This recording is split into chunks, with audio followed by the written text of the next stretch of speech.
As you come in through our main entrance, you'll see it's completely closed off.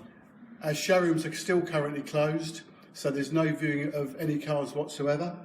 When you arrive here, one of our team will come and find you. As you'll see here, we've got a key drop box. We've also got face masks for your use, gloves and hand sanitizer. Every car that comes into the dealership, before it goes into our workshop, we will spray with disinfectant spray, including the key. When the car comes back out the workshop, it'll have exactly the same process. This is to keep you as safe as possible. If you're waiting for work,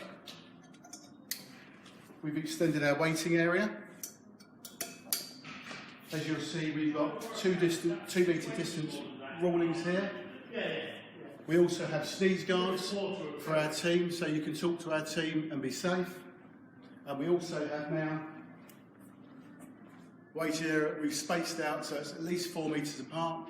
So again, you can sit in comfort while we service your car and be safe. So we look forward to seeing you soon. Stay safe, be well. Thank you.